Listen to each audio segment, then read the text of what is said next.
Carl Sagan died over 25 years ago, but his legacy lives on, and so does the mystery that haunted him all of his life. What if Earth isn't the only home for life in the universe? Imagine the vast expanse of space filled with planets teeming with life. As Carl said, if there's no life, it's an awful waste of space. But what does space look like? Could we even detect life on other planets? These aren't just sci-fi questions. They're the heart of humanity's oldest and most profound curiosities. And now, thanks to cutting-edge technology and theoretical progress from today's guest, we're closer than ever to finding the answers. This is our first step. A biosphere that changes the planet and lets us spot life in the light that we collect with our telescopes now. Today, we're joined by a trailblazer in the quest for worlds beyond our own, Dr. Lisa Kaltenegger, director of the Carl Sagan Institute at Cornell University. Under her leadership, a multidisciplinary team of scientists is developing innovative tools to detect signs of alien life. What exactly do we need for life to begin somewhere else? This is one of Lisa's key driving questions, and her work propels us into these mysteries and beyond. She's here today to take us on an extraordinary journey across the cosmos, seeking habitable planets and perhaps the next Earth, the alien Earth. But one of the things we don't know is what condition do you need for life to get started? Stay tuned as we embark on this cosmic voyage. You never know who or what we might meet out there. Welcome to an alien episode of the Into the Impossible podcast with a fan favorite, a personal favorite, and to my knowledge, the person who has done the most for spectroscopy since her countryman, Doppler. So Christian Doppler did a lot, and I think he would love to meet you, a fellow Austrian. How are you doing today? I just talked about Christian Doppler this week, and I told my class, a cosmologist, I'm talking to you. So excited. Lisa, how are you? I am good. Thank you so much. And thanks for having me back on the show. I would love to meet Doppler, and especially, as you said, Austrian countrymen, right? One of the things we would sit down with a great Austrian pastry, like civilized people discussing science.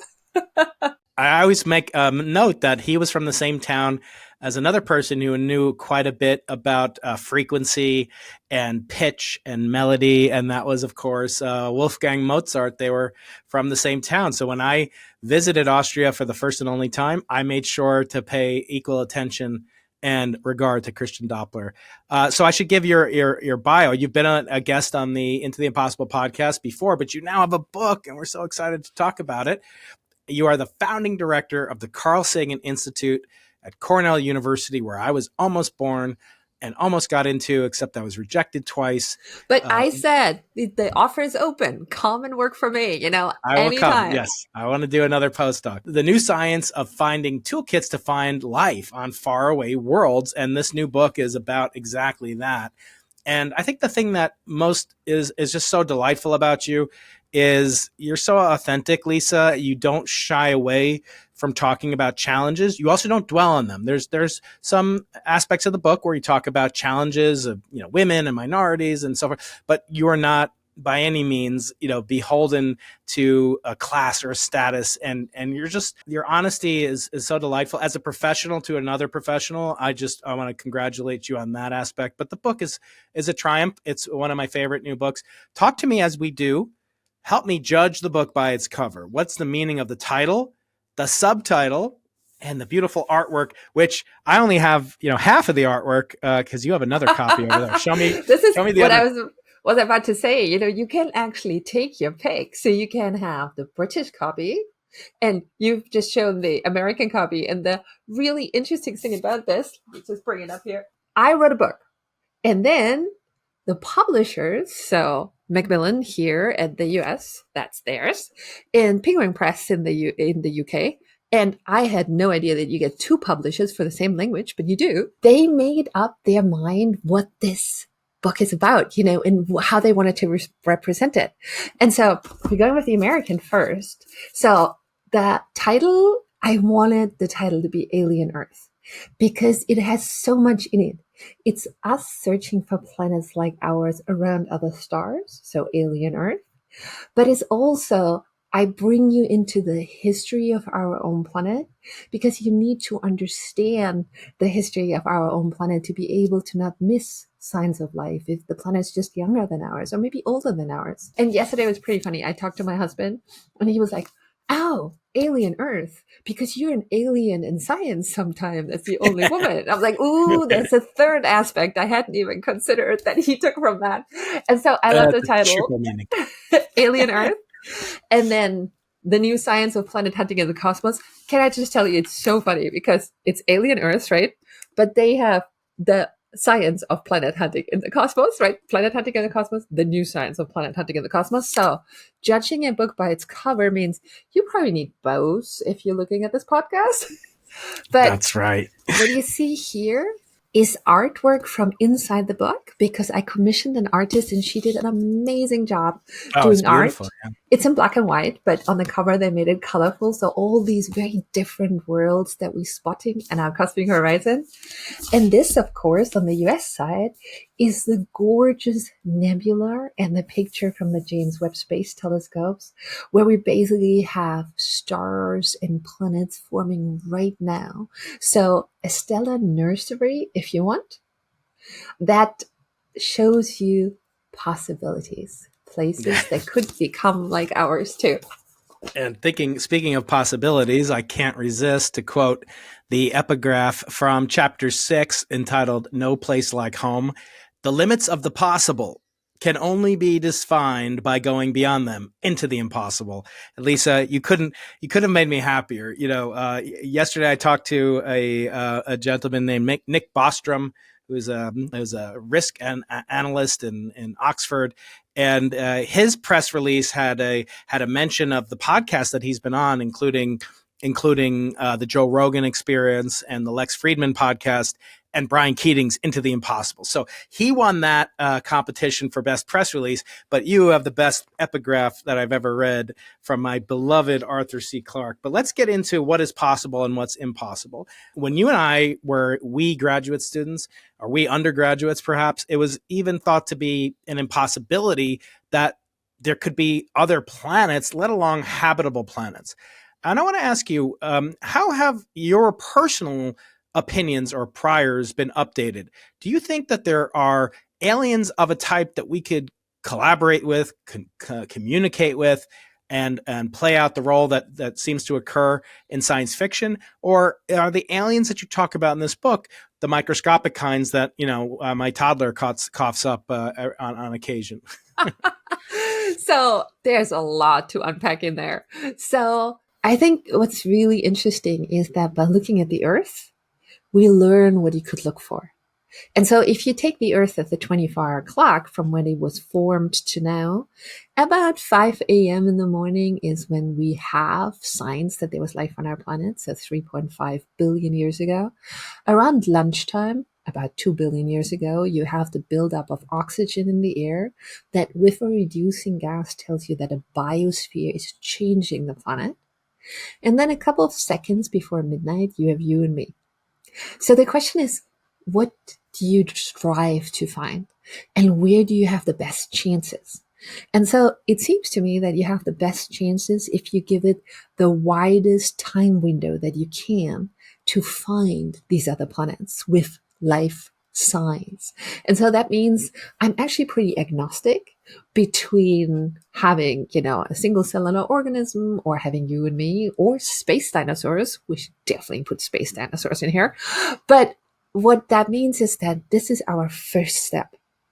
A biosphere that changes a planet and lets us spot life in the light that we collect with our telescopes now.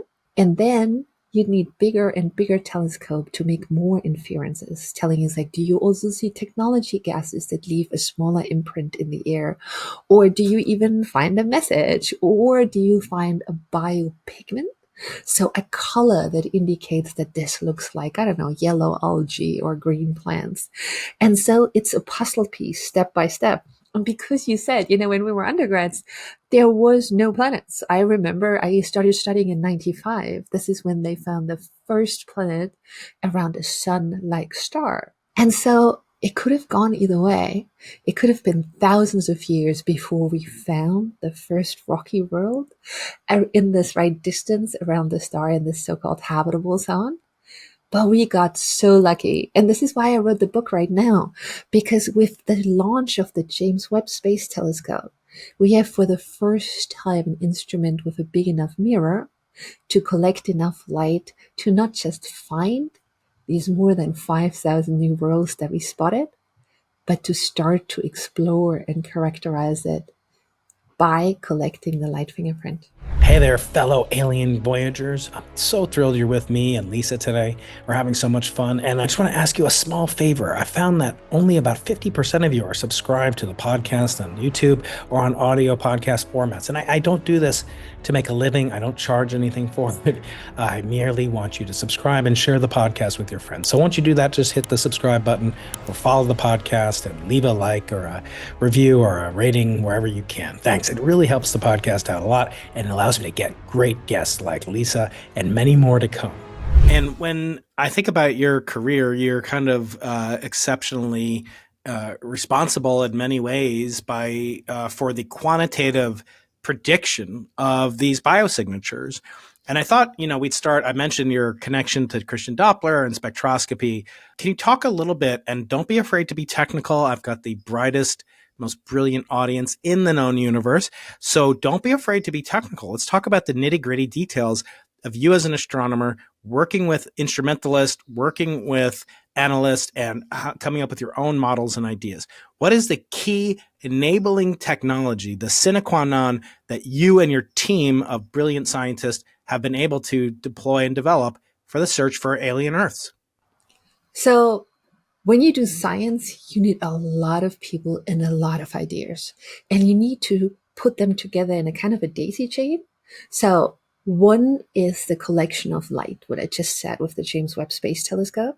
Then that light gets onto a detector. And there's a lot of noise because the star is active. When you think about the sun, there are like flares on the sun, there are explosions, nothing bad, but it's just normal. It's a huge ball of gas that rotates differentially. So it's not just one sphere, it's just a lot of things going on in a star. And of course, in its core, the huge nuclear fusion. So a star is incredibly complex and very fascinating. But so we got that.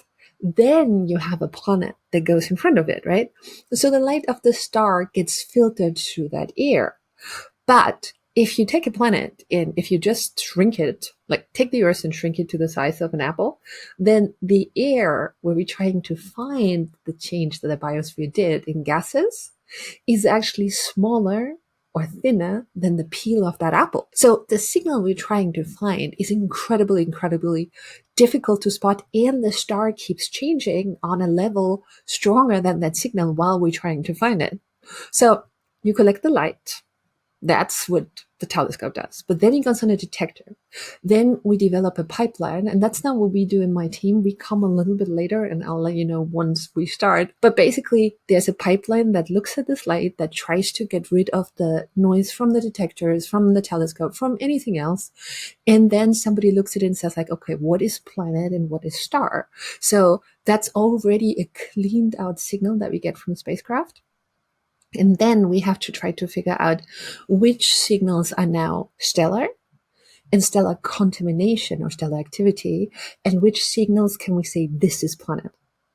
And where we come in, so me and my team and the whole Carl Sagan Institute, I'll explain why we need that desperately to make sense of what we see, is we come from the other side.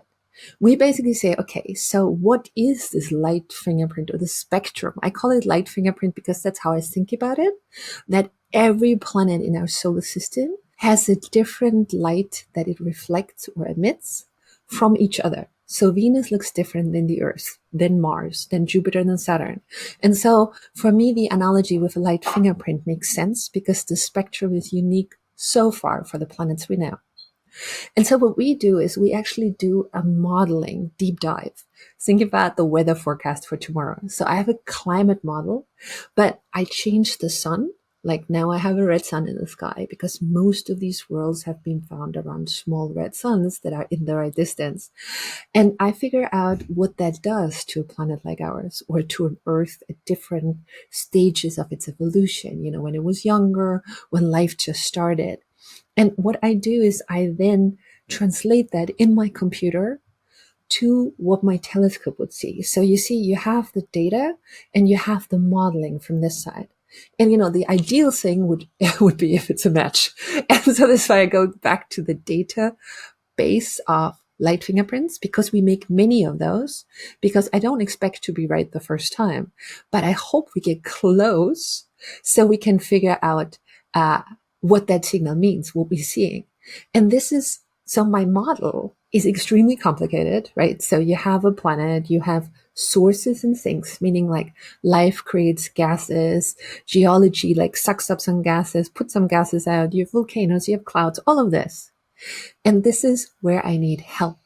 And this is why I built the Carl Sagan Institute here at Cornell, because what is all the diversity of biology? This is where the microbiology department comes in, that I talk to and see what kind of life could there be under a red sun? What would they produce? Chemistry, geophysics, what about if the planet is like way more active in volcanism? And so this daisy chain, or this chain of trying to make sense of this light we collect, it goes deeper and deeper and deeper into what does it mean? And so this spectrum that we get, because light and matter interact, and thus some of the light doesn't make it to my telescope. This is, I usually call it a stamp, like a stamp in a passport. The light that's missing tells me, did the light encounter water vapor? Did it encounter oxygen? But what does it mean? And that means, like, what does this wiggle mean? Is it CO2? Is it oxygen? Is it water? And what are the possibilities? So that when I see something interesting, it's like, look, no, it doesn't look like us right now, right? But observe 4 hours longer, and I can tell you if this is a huge volcanic planet that you look for, or if it's an early Earth. And so that's how everything kind of interlinks. And I was curious, because I've had on many, many guests, but one was Tim Palmer, who shared the Nobel Prize for the IPCC on global climate change. He actually won the co-shared in the Peace Prize, of all things, even though he's a physicist. And his book is called The Primacy of Doubt. And that is a phrase from Richard Feynman, who spent some time at Cornell, by the way. And Feynman was an advocate of always doubting yourself, and actually using doubt as a way to stimulate creativity.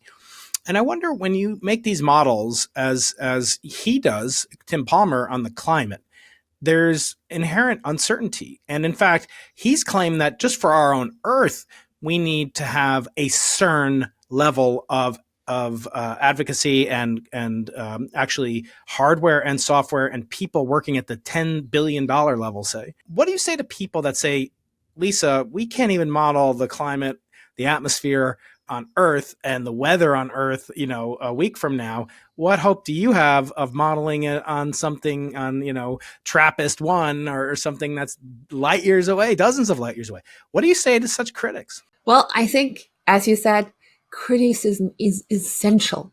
It's essential in science, because the problem is, if not, you get led to what you want to find.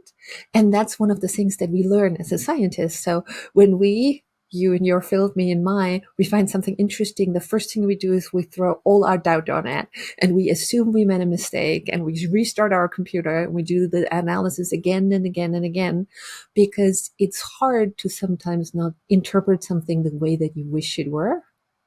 And so, absolutely. The good news I have for you is, it's a good and a bad news, depends on how you see it. It's basically that details that we worry about here with climate change on the Earth that can make our life a living hell, like if we cannot produce enough food and so on, they will not generate any discernible signatures in the light fingerprint of a planet. Like, as long as we're not destroying everything, right? That you could see. We actually have a paper on that. But how can you actually spot the death of an Earth? It's not out yet, but we're working on it. But what's really interesting is that when a planet is very far away, you only see, currently, even with the best telescopes we have, large amount of gases in the atmosphere, or like substantial amount. So if the amount of gas changes by about 10%, which is like huge, it's a whooping 10% more CO2 would be terrible for us, you and me, and for all the food production, right? But in a planet's fingerprint, that just will make the spectral feature a little bit broader, right? So in a way, we are not good enough to find these small changes yet. And what I teach my students, another thing that I think is really important to help you, is to do a parameter exploration. So what I mean is I don't model one planet. I talked about this database of spectral fingerprints of planets. I model many. And the way that I do that is I always change the parameter, let's say the distance to the star. I change it and I make it a bit cooler and a bit cooler and a bit cooler. And I run my modeling. And sometimes what can happen is you have a model and it does, what roughly you would expect it to do. And then all of a sudden it does something else. And that tells you that the numerics in your model broke or that there's some problem that you really need to fix. But if you only would have modeled that planet in this one, you would have never figured it out. And so a parameter exploration helps you to figure out if the physics you have in your model is solid enough for what you're trying to figure out. But even then, it's only the best we can do. And especially if you wanted me to actually envision a completely different geology, a completely different life, this is where it becomes really, really hard to make any predictions because I don't have any data to verify it against. So we focus on our planet and its history until now, because there we have data where we can verify how this would look to my telescope, and so how I would be able to spot it. And then we keep the eyes open for anything. So how sensitive are you to Earth? In previous conversations, I think you mentioned the Earth is sort of like a Rosetta Stone. It has some, outsized importance over some other piece of rock, that we might find. Can you expand on how you use the Earth's history, but also are informed by the fact that there's been many Earths? You actually describe a multiplicity of Earths in this book. There wasn't just one past history. So if we do see a planet which could have life in the future, there might be no sign of it today. So to what are you sensitive to systematic errors, say, biases, in only having N of 1 for any life whatsoever? Absolutely. N of 1. This is why we're searching. I would like an N of 2, 3, 4, 5, finding other planets in the universe that also show signs of life. But the really good thing is that our planet is 4.6 billion years old. And the way that I try to think about this is if you had a time machine, what does not work. You cannot go back in the past. I can show that. But let's assume you did have the TARDIS. I would love the TARDIS. Oh my God. I so would love to be on Doctor Who, be in the TARDIS and be like the helpful scientist, But if you were going back, I don't think you would be able to actually identify our planet because, continents move. You wouldn't have any Himalaya or Alps anymore. You would not even have the same constellations in the sky anymore because those stars just happen to make a similar pattern in terms of brightness. But over billions of years, they move different directions in their paths in the cosmos. So if you landed on a young Earth, and let's assume you had an oxygen mask because there was no oxygen, so be careful, you wouldn't be able to tell it apart from an alien planet. And so even though we have a sample of 1, and for life, that is a problem because we have carbon-based, water-based life, sample of 1, our planet kind of can stand in for different kind of other Earth, younger versions of it, that gives us a bit of a range of how long we can spot signs of life. And then what we do is we dive into diversity of life as we know it now and as it has been through the ages. And we just had a paper out recently that's called Purple is the New Green. And there we just picked out a biota, a purple bacteria that could live in oxygenic environments, so with oxygen, or unoxygenic ones. And so then the question also comes up, well, maybe the Earth was purple at one point. How would we know? And so just expanding creatively, but with a lot of scientific input from different fields, our search gets us a little bit away from N of 1 to be able to spot other ends out there, hopefully. I want to take us on a trip through probability space, and that really came through this lovely illustration in chapter 2, How to Build a Habitable World. And your predecessor and the namesake of the institute that you founded and direct, Carl Sagan, once said, to make an apple pie, first you have to make the universe. So this incredible illustration depicts all of cosmic history, not in 24 hours, but 13.8 billion years. And it starts off with the this is starting off with the Big Bang, and then it spirals out. There's a cosmic dark ages, the CMB. Thank you, Lisa. Thank you. You didn't put Brian Keating as Of born in course. 1971, but anyway, I didn't want to pander to it, right? People will that's right. know this. They don't have to Exactly. hear your And it name spirals mentioned with out, and you've it. got Erundi, TRAPPIST 1, Alpha Centauri, and it keeps spiraling up. And eventually you get to the first planets with first plants on land, Ice Age, Cambrian explosion, dinosaurs, the Himalayas form, Homo sapiens. And it keeps going.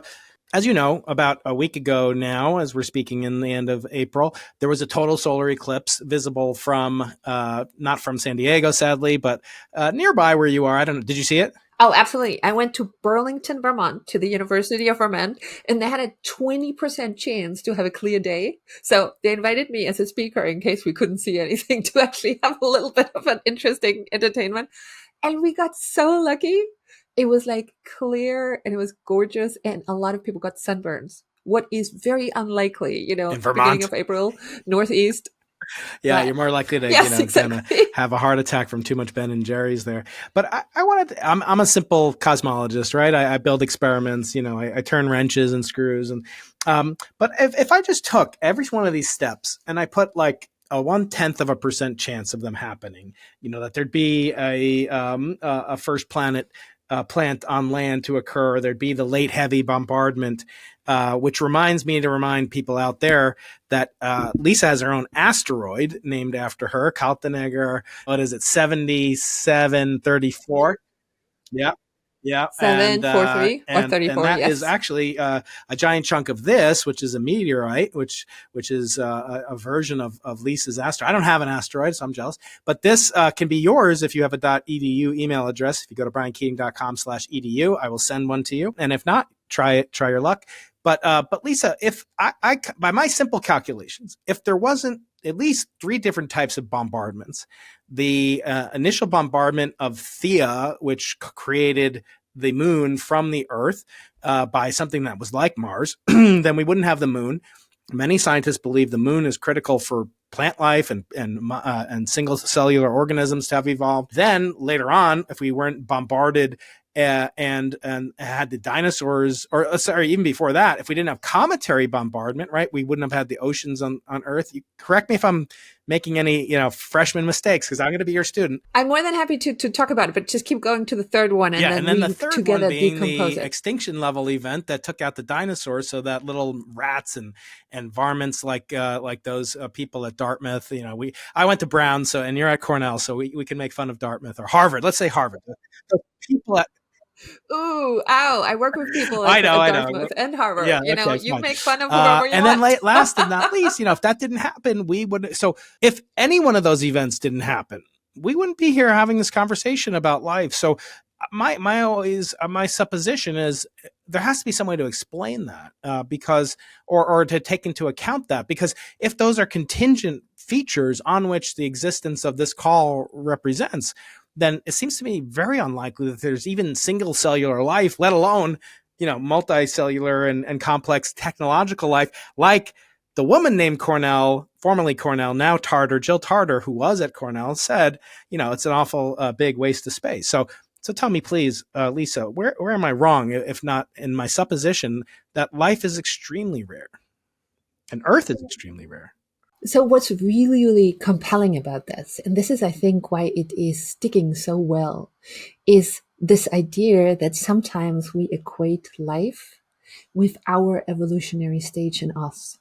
So I'm not saying that I think it's likely that another Lisa, another Brian, somewhere else will have a conversation similar to us. So that way, we are unique. I give you the uniqueness of the human species. I'm pretty sure that's going to happen because, an impact that kills whatever other space dinosaurs there might be might or might not be happening. But I think it's very misunderstood. And this is very, very normal because astronomers have been doing most of this.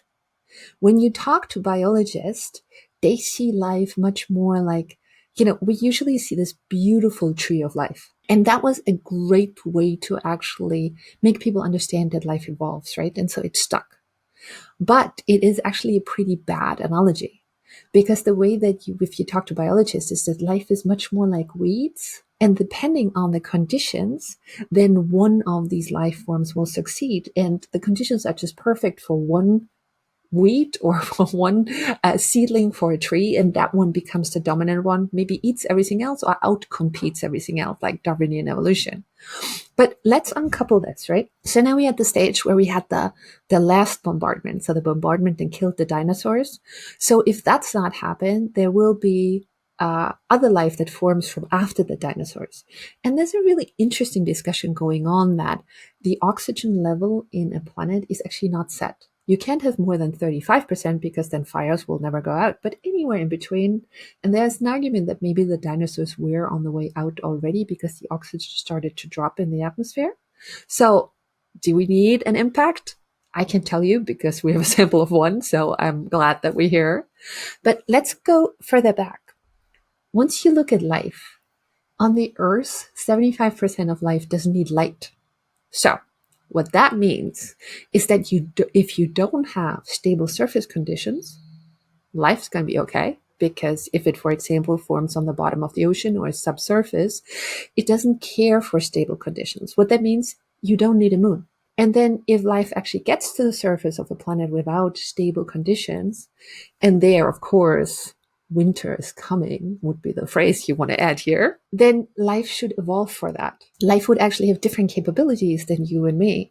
And the life we see around us, because it didn't have to evolve for kind of different conditions. It's specialized perfectly for its niche that happens to be our planet. And when you go to other kind of niches like hot sulfur springs, life will have developed for that. If you take it out and put it on the normal surface, it's not going to be happy. If you put me into a hot sulfur spring, I'm not going to be happy. So life's incredibly good to adapting. So now we had the second. So we had the dinosaur bombardment, right? Maybe not you and me, but life's going to be fine. And now we go to the moon, that the impact that formed the moon. So if you don't need stable conditions on the surface, then you can live without a moon and without the impact that generated the moon. And now we go to the first one that is highly debated, very interesting, about where did the Earth's water come from? And so the idea is that that was brought to the Earth by impact, but with more and more understanding in each of these fields is developing so fast. That's why I formed the Carl Sagan Institute, because I cannot keep up with the literature, right? Because coming from university, I would have completely gone with your argument, right? Like, it's very unique, life cannot, it's very compelling in an argument. But so if you go to the really, really interesting side of geology, this is now this discussion whether or not there are actually more than 10 oceans worth of water locked in the rock of the Earth in the first place, meaning that you don't need the bombardment per se, that you could actually have it locked in the rocks that form the rocky planets initially. And this is why it's really exciting, because even so, sometimes it's very frustrating, but you have to throw out what you learned in university, most of it, or at least use it as a stepping stone, and then go talk to someone else. And I find it fascinating that we can do that we can decompose it. And when we think about life as weeds, the probability seems to be, the numbers seem to be ever in our favor. But one of the things we don't know is what condition do you need for life to get started? We know it adapts, but we don't know if it can get started under different conditions. And so that's the thing that we're trying to work on in the lab. And that's where this search becomes so important, to try to figure out where we find it. A lot of times it's so fun, and it's perfectly fine. I do the same, that there are in-baked ideas on the base, where you're like, oh, it has to be like us. It's like, no, it really doesn't. It could be like a yellow space dinosaurs who is talking in a podcast and saying, oh, I wonder what these Earthlings are saying. I wish they'd right stop now. talking about us. There's a concept mentioned in the book called Panspermia, which I always say sounds dirty, but it's not. I think it was either coined or popularized by Fred Hoyle, who also coined the term Big Bang as a term of disparagement for the origin of the universe, which you also talk about in the book. Talk about the following challenge that I'm going to present to you. The fact that we don't observe life on Mars, can that not be said to limit the biologist's claim that you said that life is like a weed? In other words, the fact that Mars rocks have landed on the Earth, as you talk about in the book, and I actually have a tiny sliver. I actually gave a tiny sliver to Joe Rogan, if you can believe it, and I think he smoked it. I'm not sure what he did, but I'm Wow. not sure. Joe, tell me what Oh you did with that no. Mars rock. But tell me, the fact that we don't observe life, there's no historical record. Now, yes, we haven't checked all of Mars and so forth. So there's some caveats, but am I wrong?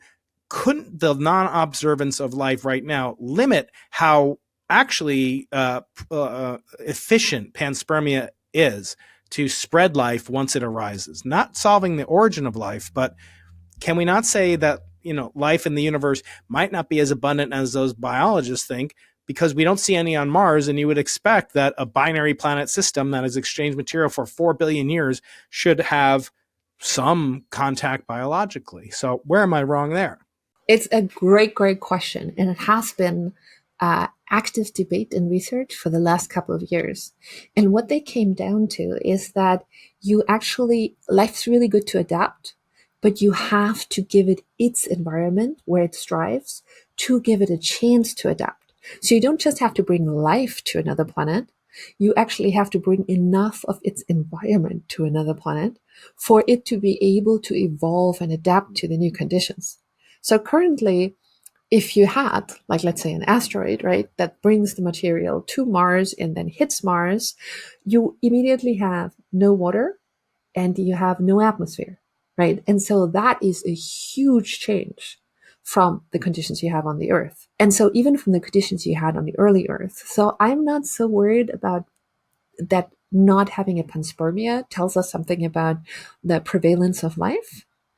I'm more wondering about the different moons in our solar system, where we have hopes that the liquid water under the icy surface of Europa and Enceladus, or the cool moon of Titan, could harbor a second Genesis. If we found life somewhere else, let's say in the depths of Mars, right? This is why all the new missions now have something to dig and trying to look at the material, or under the ice layers in Europa and Enceladus, or on Titan with the new Dragonfly mission that we're sending. If we'd had life twice in our solar system and it looked different, it's a key point, and it looked different, so it wasn't panspermia, it's actually life that arose again, then it must be everywhere in the universe if we get two. If we don't get two, that doesn't mean it's not everywhere in the universe. But I do think panspermia has this added problem now that you not just have to bring the life, but also enough of its environment to get it to the point where it can evolve for new environments. And the way that I usually say this in class, if I take my basil plant that's not as healthy even on In my Ithaca? window, Yeah, I know. I we're was gonna talking say, Ithaca and we're Ithaca? talking winter. Come on. Yes, I know. But it's just like, if I would take it and I would plop it on Mars, it would not have a chance, evolution or not. And so even single cellular organisms are incredibly complex. We think of it as being basic, but they're really not. They're doing a lot of amazing things, and like plopping them in a completely different environment without the nutrients they need and without the chemical gradient that they're accustomed to is going to be a shock. And so most of You have them will many make different wonderful turns of phrase in the book, but one of them is about proof of life and what would constitute proof of life. Again, we're not talking about brilliant Ivy League professors like you and discovering them, but just finding life. And you focus primarily on oxygen and methane. And I think a good question for you to tackle might be the fact that there was life that produced that oxygen. So if you looked at an early Earth, at least, again, I'm sorry to be so geocentric as Copernicus warned us against doing, but nevertheless, Lisa, we only have N of 1 right now. So, but tell me, if you had looked at that planet, would you have concluded that no, there's no life there, even though it would eventually turn into the Earth as we know it, teeming with you and me, and it was actually anaerobic bacteria that were doing their job to make the oxygen that we know and appreciate and love? Absolutely. So we are incredibly conservative in our search. And we're incredibly conservative because extraordinary claims require extraordinary evidence, right? Sitting in Carl Sagan's office right now, I have to do this. Thank you Can't for wait for you bringing to have Colin. your own puppet. The interesting thing is that if you say that you found life, you want to be sure that you have no other explanation than for life. And when we go back to the 24-hour clock of the Earth, right, we said at 5 a.m. life starts, but only at lunchtime 2 billion years ago actually builds up oxygen with methane. And even there wasn't so much oxygen starting out, so it's harder and harder to spot the further you go back in time. But before, it produced mostly CO2 and methane. And I can get that out of volcanoes. So I won't be able to tell and just go back, to the idea of methane on Mars. Is it life? Is it not life? If I have an explanation that doesn't require life, then I can't consider it as an extraordinary evidence. And so we are incredibly conservative in our search. I completely agree with you. There's going to be a lot of life we will miss. But there we have the statistics in our favor because we figured out that 1 out of 5 stars, that's what the Kepler mission did for us by looking at 150,000 stars and trying to get the frequency of how many planet per star. 1 out of 5 stars has a planet that's small enough to be a rock, so below 2 Earth radii, and at the right distance, so not too hot, too close to the star, or not too cold, in the habitable zone. And then, of course, we know that there are 200 billion stars roughly in our galaxy alone, and then billions of galaxies. So we kind of have, sitting in Carl Sagan's office, so having to say there are billions of possibilities, even in our Milky Way alone. And so even though we're going to miss a lot of life, remember, at least half of this 24-hour clock, we have no signs that are unique. So if you have enough options, hopefully you will still spot some. Would you actually like to own a piece of the early cosmos? This is a meteorite, a 4 billion year old fragment of the early solar system, and it can be yours if you're the lucky winner in this month's drawing of my subscribers to my Monday Magic mailing list, where I send out something I'm musing over, an appearance that I've been on or been featured in recently, something genius, something imaginative and inspirational, an image that astounds and delights, and a conversation just like this one that I share with all the listeners. So join over 10,500 subscribers to my Monday Magic mailing list, and you might win one of these meteorites. Go to briankeating.com/list. And if you're a student and you have a .edu email address in the US, you'll automatically win a meteorite. You talk about the catalog of our solar systems and not only the major planets, but their moons. And I thought it was kind of delightful. Recently, I read a quote that Johannes Kepler speculated that that Jupiter had so many moons, 4 at the time, because it was lonely. I think I might have heard that from your co-author, Marcelo Gleiser, whose episode I recorded a while before this, but yours is going to come out first because anyway, you're a two-time guest, get priority on the Into the Impossible podcast. Thank you. But talk about the role of moons and where life might be hiding close to home, and these beautiful, stunning images from Webb of Titan and the moons in our solar system. Might they have life? Absolutely. And so the really fascinating thing is, like I said, 1 out of 5 and billions of possibilities, right? But I'm not even counting any rocky moons around gas giants that could, in addition, and here we're going to Avatar and Pandora, right? Science fiction is actually showing us, helping us imagine this, provide other boats or abodes of life. So I'm not even talking about that because actually characterizing a moon is even so much harder than a planet around another star. But when you can get to it, and now this gets us to our solar system, it becomes much more interesting because even though there is no biosphere that changes the whole moon in our solar system, and when you do this search around other stars that are so far away, the biosphere needs to change either the surface or the gas, the air on that planet, for me to spot it in the light that I collect. We talked about this before. But in our solar system, even for these really, really interesting places, it doesn't, right?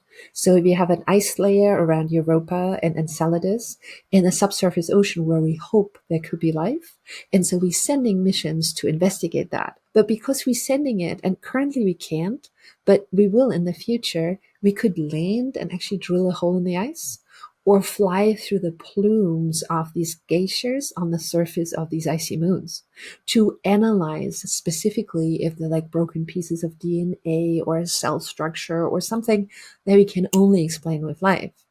And of course, what's really cool is we're sending a quadcopter to Titan. where it's basically going to land, get a sample, analyze it, go somewhere else, land, get a sample, analyze it.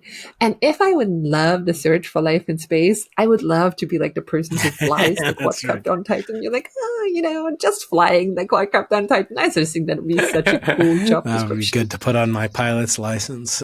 Here you go. You are actually close. You should try to figure out and see if you can do that. So let's talk about the paper that you wrote with Marcelo and I think it's his student Sarah Vanna.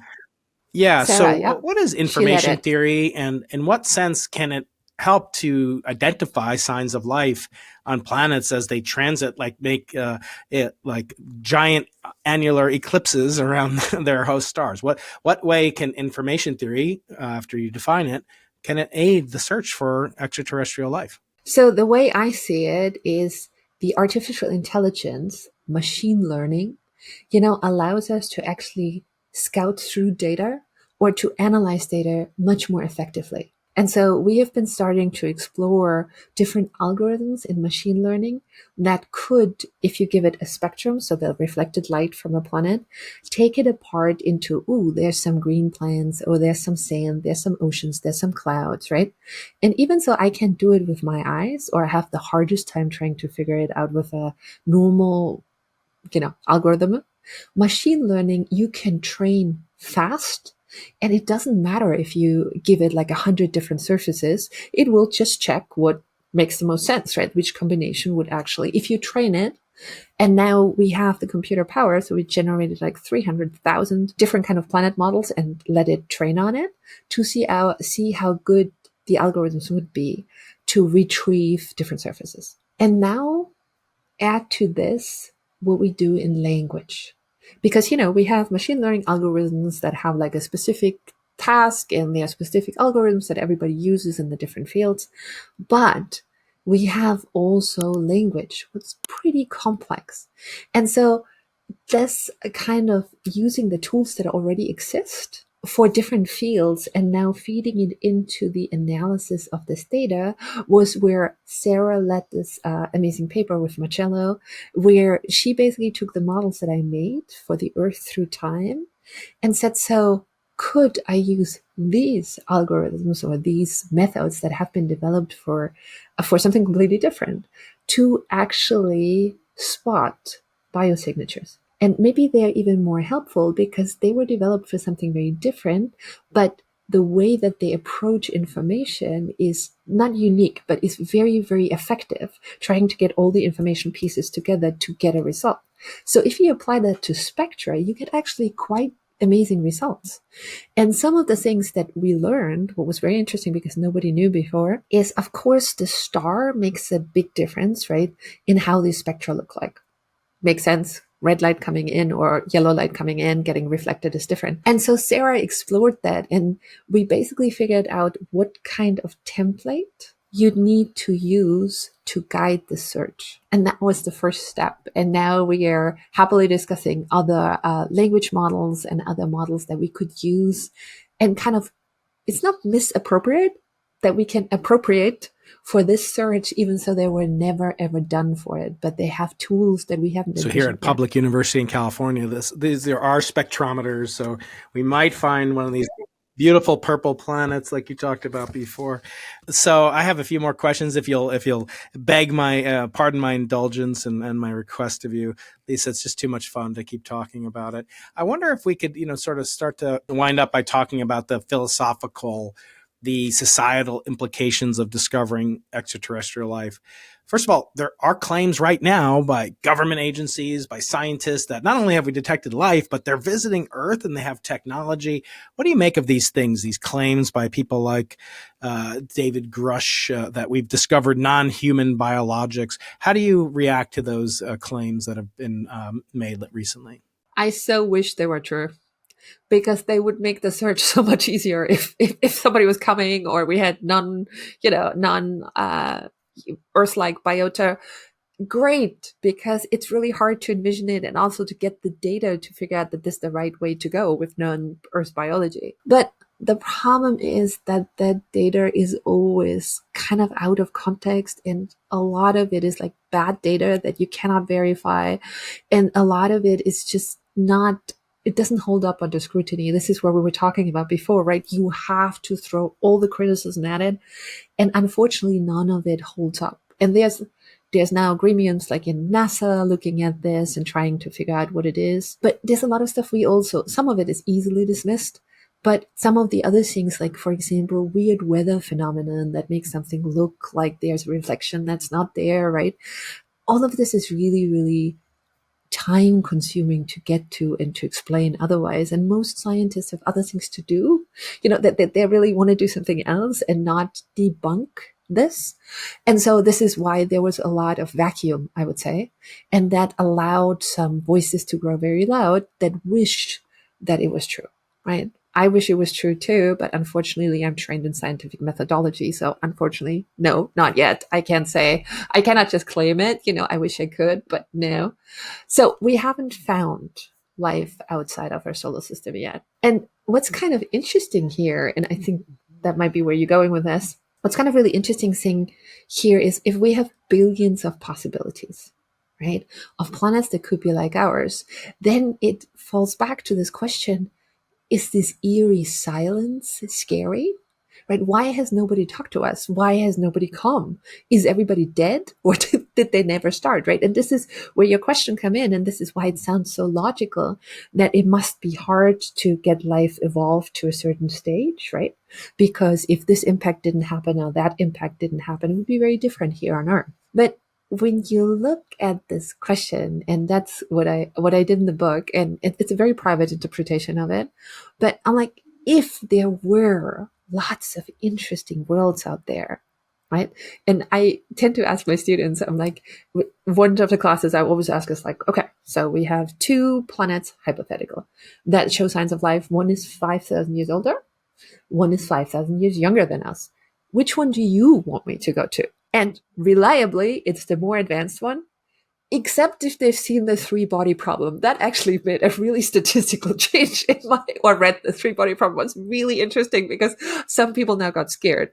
But for those people, don't worry, the distances are vast, and it would be very stupid for an advanced civilization to land on an inhabited planet, no matter what Star Wars or Star Trek do, because just think about vaccines. Think about the War of the Worlds, right?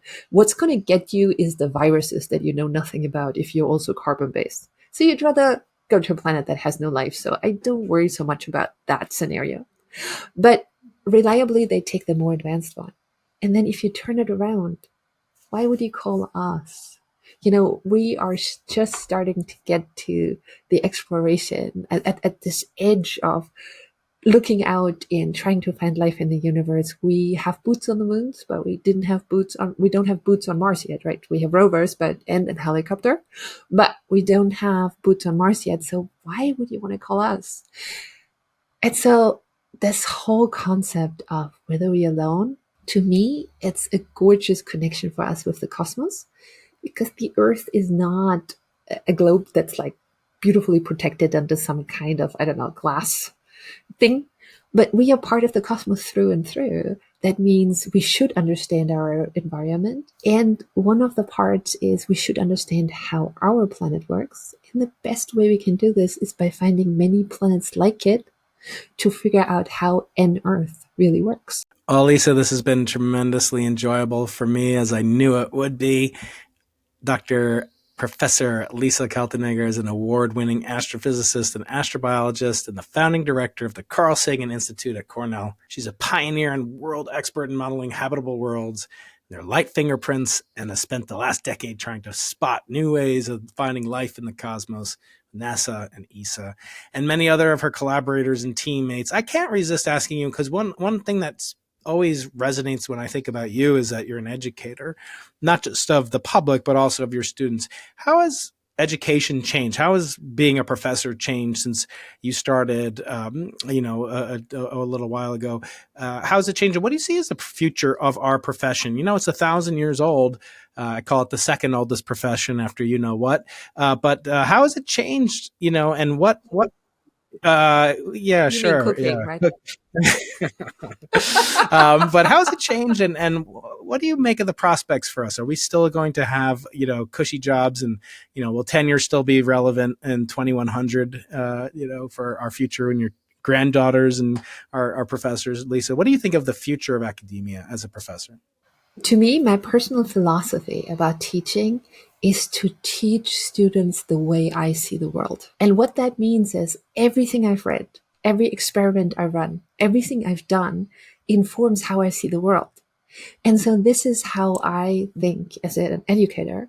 And this is what I was trying to pack into the book. This is how I can teach effectively, because you don't have to read all the papers I read. You don't have to do all the experiments I did, but I'll show you how all of that combined to how I see the world now. And if you approach teaching like that, then there is no other thing that gives you that but a person who actually has this experience and wants to share it. I am actually really excited about the artificial intelligence tools that we're developing right now, because as I said before, there is too much information. What's a good thing? There, sometimes people say like, oh, the good old times of Renaissance scientists where one person knew everything. It's like, yeah, because there wasn't so much to know, right? I'm not dissing any of the amazing scientists from that time. It is just not possible right now to do it anymore. And it's even hard to do it for your field, let alone many different fields. Again, this is why I built the Carl Sagan Institute. But I want to use this artificial intelligence to help my students curate that information, but intelligently. Because there's so much information and some of it is really bad.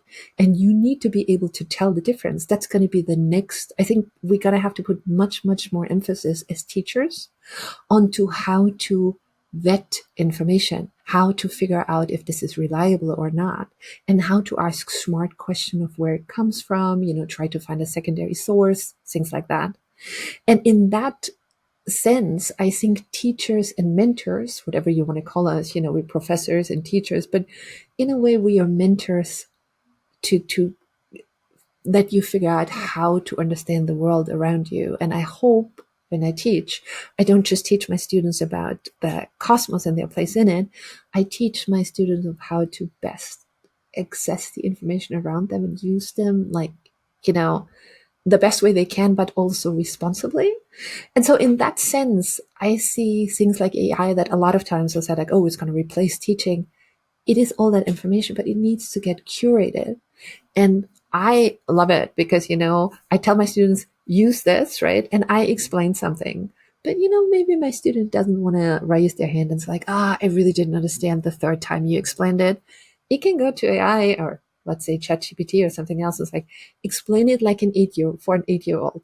Explain this concept for a 13-year-old. Explain this concept for an 18 years old. And so they can actually go up themselves. And I take this prerogative for myself too. If there's something I don't understand in another field, of like, Explain okay, it like I'm the explain it to you director of the like Carl I, Sagan was Institute. in elementary school. Oh my God. And then it's going to say like A, B, C. Well, it's such a delight. Your writing style is just like your conversational style. It's delightful. It's informative. It's educational, and it's inspiring.